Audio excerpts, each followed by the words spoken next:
मोहसिन रजा मुस्कुरा रहे हैं। मोहसिन रजा ये कह रहे हैं कि आप दूसरों के स्कूलों का भी सर्वे करा लीजिए, कोई दिक्कत नहीं होगी। उसके बाद ये कह रहे हैं कि आप टारगेट करते हैं मदरसों को और बच्चे डिस्टर्ब होते हैं उससे। दरअसल बात निधि यहाँ पर इतना है अदिति, बात यह है कि दोनों का आपने देखा, अभी टीएमसी के हमारे बैठे हैं भाई, उन्होंने जो बोला और जो दूसरे भाई अभी बोल रहे हैं, और घूम के ये वहीं आ गए कि दूसरों का क्यों नहीं कराते। क्या इनको नहीं पता है कि क्या उनके वो लोग अकाउंटेबिलिटी अपनी नहीं देते हैं? क्या आपको किसने बताया कि वो अकाउंटेबिलिटी नहीं देते? राशिद साहब, ये आपको किसने बताया? ये आपको कैसे पता है कि नहीं देते हैं? आप नहीं देते हैं, ये आपको जरूर पता चल रहा है इस सर्वे के माध्यम से। और देना चाहिए कि नहीं देना चाहिए? अभी जैसे हमारे तौसीफ भाई बोल रहे थे टीएमसी से, उन्होंने कहा कि साहब ये तो आजादी से पहले से चल रहे हैं। तो आजादी के बाद जो कानून बना है, उस कानून से तो हम सब बंधे हुए हैं ना देश के। उस कानून से बाहर थोड़ी चले जाएंगे हम। हमने कब कहा कि हम मदरसों के खिलाफ हैं?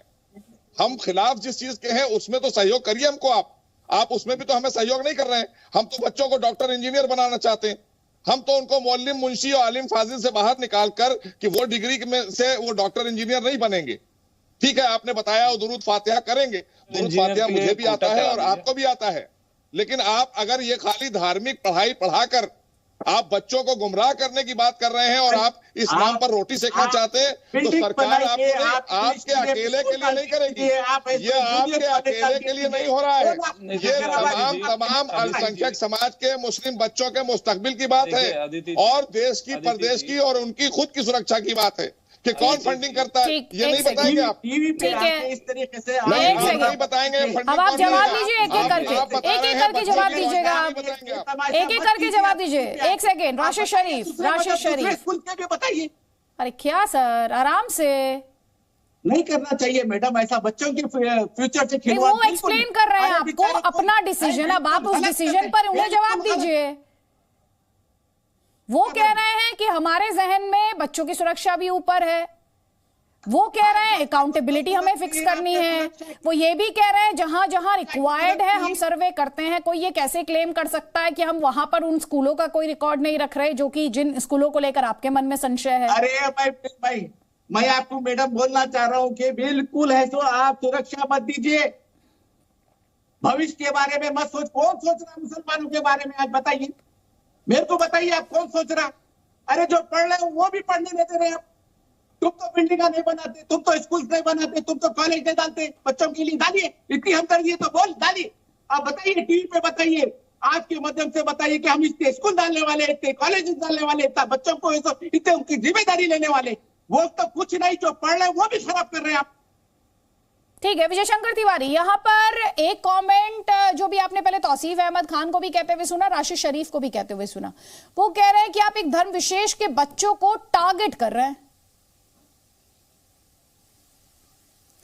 हाँ अदिति, मैं तो ये कहना चाह रहा हूं कि अगर मदरसों के विषय में आपको पता करना है, जानना है, तो आप मदरसों के आसपास के जो गैर इस्लामिक जनसंख्या रहती है उनके घरों में जाइए और देखिए जाकर के कैसे भय से रहते हैं। यानी जिन मदरसों में बच्चे पढ़ते हैं, जो बच्चे पढ़ते हैं, उनसे कोई कैसे भय खा सकता है? लेकिन कुछ न कुछ ऐसा होता है जिसके कारण वो गैर इस्लामिक समाज जो वहाँ आसपास रहता है वो भयक्रांत रहता है। उनकी बच्चियां नहीं पढ़ पाती, शाम को जल्दी घर आना पड़ता है। ये सब कुछ वहाँ पर होता है। मैं तो ये कहता हूँ कि मदरसे विजय शंकर तिवारी, जो जिस भय की आप बात कर रहे हैं, इससे जुड़ा हुआ कोई डेटा है आपके पास? एक मिनट अदिति, डेटा आप जाके कैमरा लेके घुमा दो। नहीं सर, आप एक नेशनल प्लेटफॉर्म पर बैठकर ये बातें कर रहे हैं, तो आपके पास इस दावे का कोई आधार होगा ना सर? बात तो करने दीजिए। हाँ, बात कीजिए सर, बात कीजिए। लेकिन अगर आप कोई दावा करेंगे तो मैं आपसे कहूंगी ना, उसका सबूत दीजिए, उसका आधार बताइए। बिल्कुल। हाँ। निजामुद्दीन में अरबिया विद्यालय है, जहां पर तौफीक जिस विद्यालय के संचालक हैं, वहां एक पत्रकार कुछ महीने पहले ही गया था, जिसको काटने मारने की बात कही थी। तो कमरे में बंद करके पिटाई की गई केवल इसलिए कि वो वहां पर जाकर के अपना कैमरा लेकर पहुंच गया था। आखिर ऐसी क्या चीज छुपी हुई है कि पत्रकार अगर जाए और कोई कैमरा लेके जाएगा तो उसको पिटाई और उसको मारने की बात की जाए? आप कैमरा लेकर मदरसों में घुस के दिखाइए और इसके बाद जाके वहां खींच के लाइए क्या वहां गतिविधियां होती हैं। तो इसको ध्यान में आ जाएगा। और बार बार अभी एक सज्जन कह रहे थे कि ये दूसरे विद्यालयों में सर्वे क्यों नहीं होता है, तो बिल्कुल सरकार को पूरी छूट है, कहीं भी सर्वे करा ले, लेकिन उनकी सीआईडी, उनकी इंटेलिजेंस डिपार्टमेंट जहां सर्वे कराने के लिए कहेगा वहां सर्वे होता है। हम तो कहते कराइए ना, कहीं भी कराइए, समय समय पर कराइए, लेकिन कोई पत्थरबाजी, कोई असलहेबाजी, कोई बमबाजी, कोई बम रखने का, कोई आतंकी छुपाने का कोई भी ऐसा अभी तक तो ऐसे किसी प्रमाण की बात कही नहीं गई है विजय शंकर तिवारी जी। बमबाजी, बम, सुनिए ना, अभी तक तो ऐसे किसी प्रमाण की बात कही नहीं गई। इस डिबेट में आपने सुनी क्या ऐसे किसी प्रमाण की? बिहार में वो मदरसा याद करिए जहां पर बम विस्फोट से पूरा मदरसा धराशायी हो गया है। आपको ध्यान में होगा, पूरा समाचार पत्रों में आया था, मैं कोई नई बात नहीं बता रहा हूं। नहीं विजय शंकर तिवारी जी, एक मदरसा या कुछ मदरसों के टेरर लिंक होने के दावे, आरोप से हम हर मदरसे को तो कटघरे में खड़ा नहीं करेंगे, तो खुद ही सरकार कहती आई है। मोहसिन रजा, कहीं ना कहीं क्या आप ये पॉइंट, क्या आप ये जनता को समझाने में नाकाम रहे हैं कि यहाँ पर कटघरे में मदरसे नहीं, मदरसों की जवाबदेही है, कटघरे में मदरसे नहीं, दरअसल स्क्रूटनी है, और उस स्क्रूटनी को कराने से कई तरह के रिकॉर्ड आपको मिलेंगे।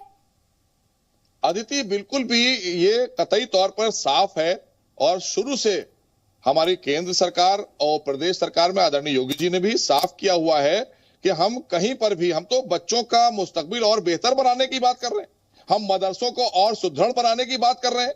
हमने तो आधुनिकीकरण किया मदरसों में, लेकिन वहां पर बच्चों की सुरक्षा और व्यवस्था, अकाउंटेबिलिटी, जो लोग मदरसे चला रहे हैं उनसे अगर जाकर हमारे अधिकारी बात कर रहे हैं, उनको भेजा गया है और समय समय पर सर्वे होता रहा है, ऐसा नहीं है। ये गुमराह करने का काम वो लोग कर रहे हैं जिन्होंने इसकी आड़ में अपनी रोटियां सेकना शुरू की थी। परेशानी उनकी है जो बहुत से ऐसे मदरसे थे जो पेपर पे थे ही नहीं, उनका अस्तित्व ही नहीं था, खाली पेपर पे चल रहे थे।